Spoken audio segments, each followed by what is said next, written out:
자, 오늘 제가 이렇게 육아를 넘어 육아를 가는 길을 얘기했는데 제가 이때 아이들한테 하는 말이 있습니다. 너의 잠의 습관이 바로 너의 성품과 인상을 좌우한다 이런 얘기를 하는데요.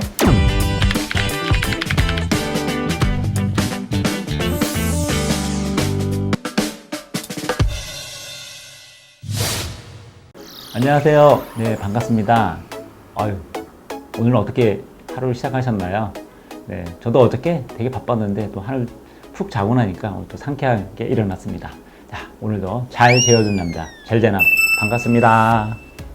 자, 요즘 또 무더위가 시작됐죠. 네, 장마가 끝나니까 영락없이 또 열대야가 시작됐습니다. 또 여러 가지 또 환경이 많이 급변하고 있는데 이 상황에서도 우리가 고민보다는 잠으로 회복해서 또 이런 난관들을 잘 극복하는 우리 모습이 됐으면 좋겠습니다. 자, 오늘 여러분하고 또 함께 나눌 시간은요, 지난주에 이어서 나 그리고 가족을 위한 잠, 지키는 잠 이런 주제입니다.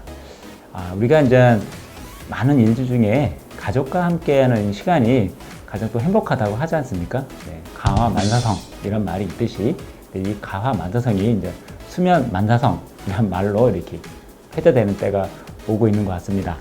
자, 오늘은 여러분하고 또 이렇게 잘 자는 아기, 행복한 엄마 이런 제목입니다. 여러분 결혼하고 나면 이제 아이가 이제 태어나죠.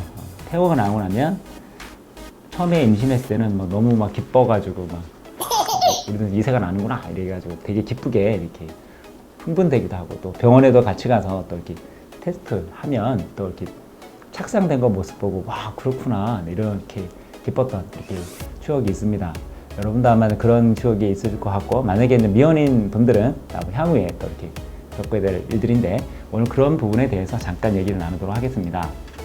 이제 엄마와 아빠 이 생애에서 가장 큰 기쁨의 순간은 이렇게 보면 아기가 태어났을 때 같아요. 또 한편으로 보면 임신했을 때도 같습니다. 또 10달 후에 아기 태어난 어떤 그런 기대를 갖고 이렇게 애지중지 되게 또 이렇게 조심하면서 이렇게 생활했던 기억이 나는데 아마 그 순간이 아마 새로운 생명이 잉태되고 또 이세가 태어나는 어떤 그런 기쁨을 기대하는 마음에서 그런 시간을 보낸 것 같습니다. 근데 이제 정작 이제 아기가 태어나고 나면 어마어마한 일들이 벌어집니다. 솔직히 그 시기를 많은 어떤 어르신들이 전쟁터라고 이렇게 말을 합니다. 그만큼 아기가 태어나고 나서 기대와 또 새 현실을 또 다르게 돌아가는 것을 또 보게 되죠. 네, 저는 경험자로서 말씀을 드리는 거고 또 경험하지 못한 친구들은 그럴 수 있다라고 예상을 미리 하고 대비하는 게 좋을 것 같습니다. 육아가 이제 아이들이 이제 태어나면 이제 현실이 되죠.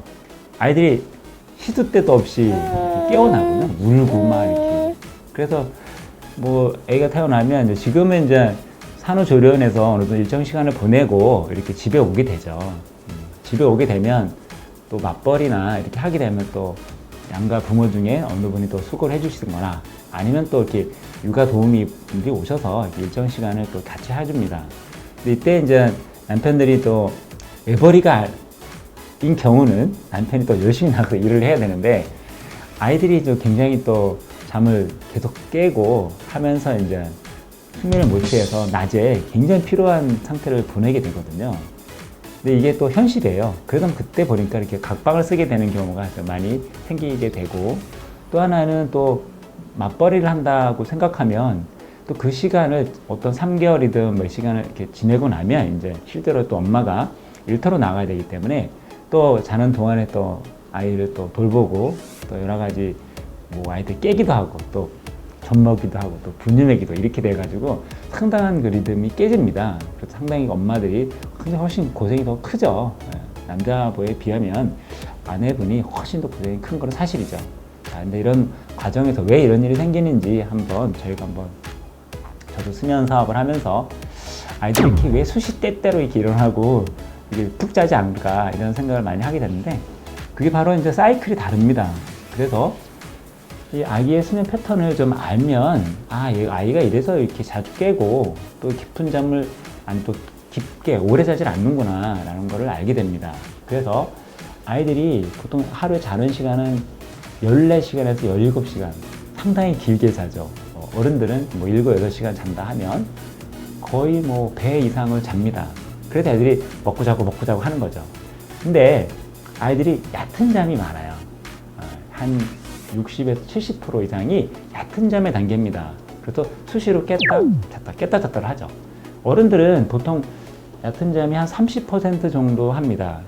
요즘 그 뭐 스마트워치나 이런 데 보면 그 수면 주기 체크하는 거 보면은 거의 렘수면이 30% 정도, 그다음에 깊은 잠이 한 70% 이렇게 평균책이 나오는데요. 요번 거 보실 수 있습니다. 자, 그리고 짧은 수면지기 있습니다.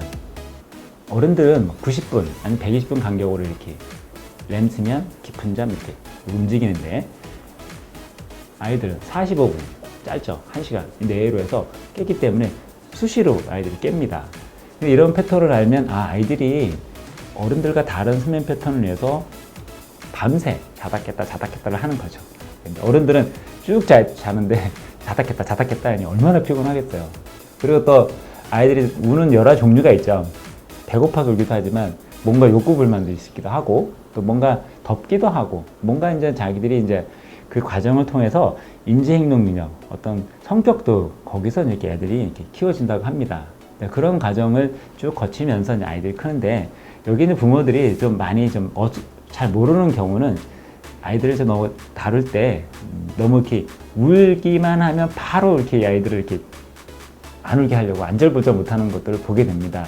제가 어렸을 때는 동네가요 정말 아기 울음소리가 많았어요. 온 동네가 단 한 번 그냥 아기 울음소리가 나는, 온 동네 떠나갈 듯 아이 울어제치는 소리 이런 노래가 있었지. 정말 그랬는데 요즘은 아기 울음소리가 듣기가 어려워요. 그만큼 조금만 울면 뭐 이상인 줄 알고 바로 그냥 이렇게 하거든요. 근데 여러 가지 전문가의 말에 의하면 그렇게 바로 그 아이들을 이렇게 안 울게 하려고 하는 행동보다는 10초, 20초, 30초, 기름 1분 이런 식으로 잠깐씩 기다렸다가 아기를 케어하는 부분이 오히려 성격 형성이나 인지 행동 능력을 더 키우는데 훨씬 더 막 바람직한다라고 이렇게 분석하는 분도 계십니다. 네, 이런 부분도 여러분 참조해 주시면 감사하겠습니다. 자, 그래서 제가 쌍둥이를 키우는데요. 처음에 쌍둥이 나서 엄청 기뻤습니다. 이 착상인데 두 개가 막 뛰는 거예요. 초음파 검사하는데. 근데 그때부터 걱정이 되더라고요. 현실이 되는 거예요. 쟤를 어떻게 키우지? 육아하는 돈 많이 든다는데. 근데 이제 막 처음에 기뻤다가 나중에는 이런 걱정이, 생활의 걱정이 시작되더라고요. 근데 막상 이제 아이들이 태어나고 하면서 또 기쁨의 어떤 아이들이 성장해 갔는데 이 분유병이요, 자그마치 20개 계속 먹는 거예요. 이렇게. 그러니까 뭐 잠잘 새가 없죠. 그러니까 아내는 거의 파김치죠, 이렇게. 근데 여러 가지 그런 어려운 시간을 보냈는데 하나씩 크면서 아이들이 이제 잠에 대한 습관도 따라갔습니다. 그래서 아이들의 잠의 습관은 바로 부모의 역할인 거라는 것을 알게 됐습니다. 이렇게 너무 부모가 늦게 자거나 하면 아이들 따라한다는 거죠, 이렇게.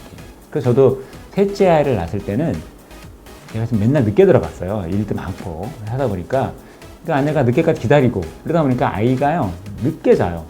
그러니까 나중에 아이가 너무 지쳐서 자는 때는 언제냐, 낮에 잡니다. 이렇게 밤에 못 자다가 어느 날 아내가 아이를 데리고요 저희 사무실 찾아왔어요. 얘 때문에 못 살겠다고. 그래서 뻑하고 두고 가는 거예요. 그 정도로 굉장히 어려웠던 시기가 있었습니다. 그래서 아이들 잠의 습관은 부모에서 온다는 걸 이렇게 볼 수 있을 것 같습니다. 자, 그리고 이 육아법의 대가 트레이시 호그라는 분이 이렇게 쓴 책에 보면 이지라는 아기 수면 훈련이라고 되어 있습니다. 먹이고 놀게 하고 재우고 마지막에 유어 타임 되어 있습니다. 아기가 자는 동안 시간을 가져라. 이 얘기는 무슨 얘기냐면요, 아기가 잘 때 부모도 같이 자라는 이런 얘기입니다. 보통 이제 아기가 재우면 부모는 그때 살림하고 막 이러거든요. 막 카톡하고 막 스마트폰 보고 사진 찍어 보내고 이러는데 오히려 그게 피로가 누적이 된다는 거죠. 그래서 아이들이 먹이고 놀게 하고 또 재우고 그 다음에 아이가 잘 때 자기 시간을 갖는 거, 이런 것도 건강하게 육아를 할 수 있는 방법인 것 같습니다. 보통은 아이들이 잘 때 막 살림도 나쁘거든요. 근데 아이 키울 때는 어느 정도 대충 살림도 좀 대충 하고 아기에 이렇게 몰입하면서 아기의 수면에 맞게끔 어른도 조금씩 반응해 주는 게 훨씬 더 건강하게 되지 않나 생각이 됩니다. 제가 신혼 때 그런 말씀하신 걸 제가 이웃한테 들었습니다. 엄마도 쉬어야 된다. 쉬워야 된다. 너무 피곤하면 뭔가 나가 떨어진다는 거죠, 이렇게. 그래서 그런 삶의 지혜도 여러분 같이 한번 이 시간 통해서 알아봤으면 좋겠다 이런 생각이 됩니다. 제가 오늘 그 아이 키우는 거 여기서 한자로 했죠?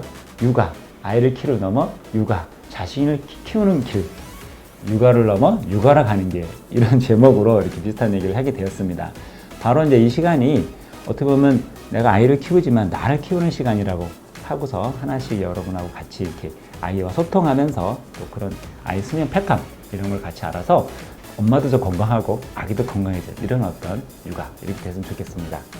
자, 오늘 제가 이렇게 육아를 넘어 육아를 가는 길을 얘기했는데 제가 이때 아이들한테 하는 말이 있습니다. 너의 잠의 습관이 바로 너의 성품과 인상을 좌우한다, 이런 얘기를 하는데요. 오늘도 이 시간 여러분이 그런 아이들 수면 습관, 부모로부터 온다는 얘기 꼭 명심하셔서 잘 좋은 습관 들였으면 좋겠습니다. 자, 오늘 내용이 좋았으면 좋아요, 구독, 신청, 알림, 잘 부탁합니다. 오늘 화이팅 하시고요. 또 다음 시간에 뵙겠습니다. 감사합니다.